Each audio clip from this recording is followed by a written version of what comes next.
Hi there, just an overview of the take-home Kata project that was given as part of an interview. Project goal is to draw a character diamond based on a character given on the command line. This project is in two parts: the Kata target, which actually does the work, and the Kata test, which then tests the Kata target to make sure it comprises what it should be doing. It handles valid characters and also invalid characters. First look at the main character target. The entry point, it's going to be the same on Mac or Windows. Current development on Mac. All the point of this does is make sure that it processes a single character to the diamond builder, which then does the work. And anything else but a single character, like another character or multiple characters, you're given a warning and asked to re-enter. When this criteria is met of a single character, the diamond builder is run and the program is executed. The diamond builder itself is kind of just one class with just one job to build the character diamond. It's got a few sections. Basically, is the input validation. Make sure that the character input here is actually a valid alpha character, either lowercase or uppercase. The second part is to set up the diamond character drawing kind of parameters depending on the character entered. This is obviously a distance away from the initial character, so this is then calculated here, ready to go. And then we draw the top off the diamond using common build section, and then we draw the bottom half of the diamond. So this is ascending, this is descending. That's given the diamond shape. And down here we have the common logic, which does the main work of actually working out where the spaces go, where the new lines go, and what characters go where. Also, there is a little bit of logic that checks that the input is valid. This is basically a regex check that checks that actually is an alpha, as uppercase, lowercase. And also, this method is actually kind of caught up in an exception handler, which really never gets called, but as a part of the test, we've got an option here to throw an exception on a special character being kind of entered. That's a tilde here, and that's before the validation check, so we can actually use it as part of the test. That was a very quick overview of the code. I'll be attached to this project, but the good thing is actually see it working. So if we quickly look at the current directory I'm in, I said I'm on a Mac system, and I'm actually at the target project directory on the terminal, and that is this one here, not the test. And you can see here, here's the CS proj, and on Mac you haven't got any exe files, but you can still run the project with parameters. So if I do .NET run, this will run without any parameters, which is not what we want, but you should get a little message back saying, yeah, please use a single character param. And also we've got the other end of that, so we can do AA, that's two characters, but again, it's not what we want. You want two characters, one character. So if you just press return there, yeah, please enter a single character. So if we try, say D for example, this should be valid and this should generate a diamond.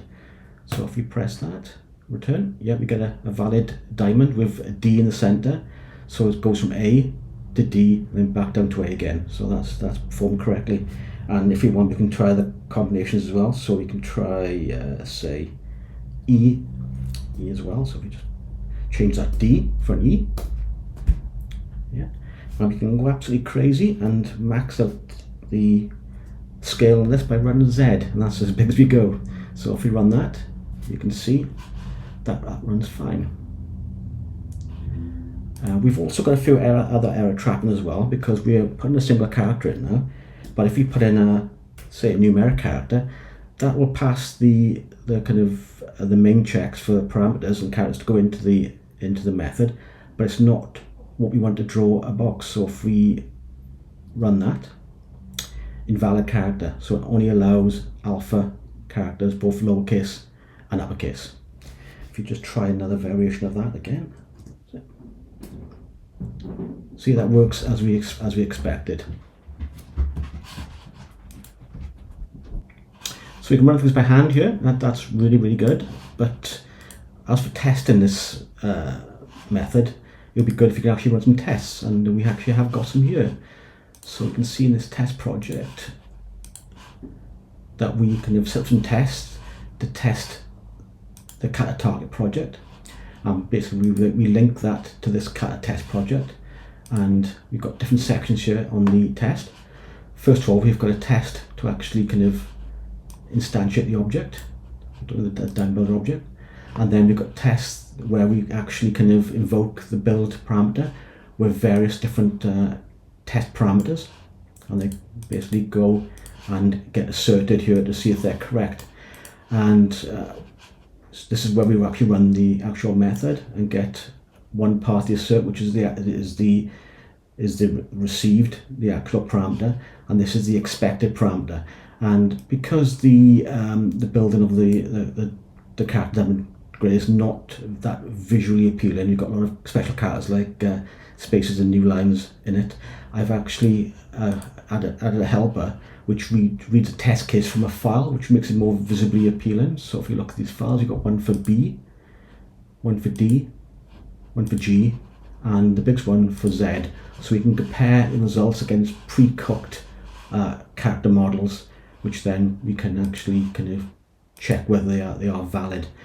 Other tests we've got is for lowercase characters as well, and these are evaluated the same as the uppercase. They're in the routine there.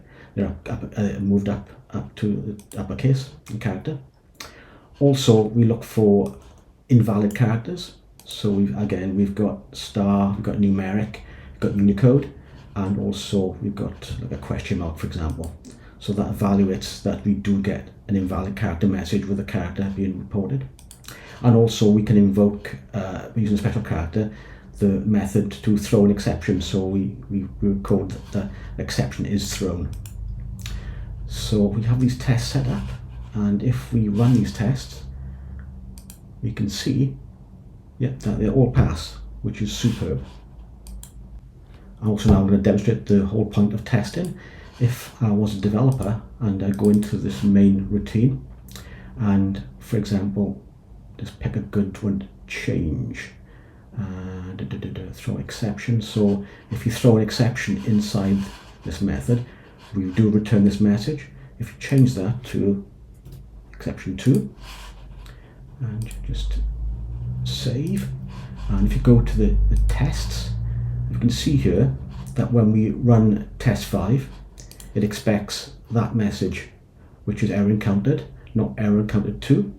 So if you run this again, we should get a failure on that exception, that test case, which is great. We caught a change which something might not have actually picked up on, and that leads us then to correct. So if we correct and save and rerun, and hopefully all green again. So that's the value of tests, and these tests are actually written in NUnit and linked to our target project. So that's currently an overview of the Kata solution, and the project will be attached with the file. Thanks for your patience.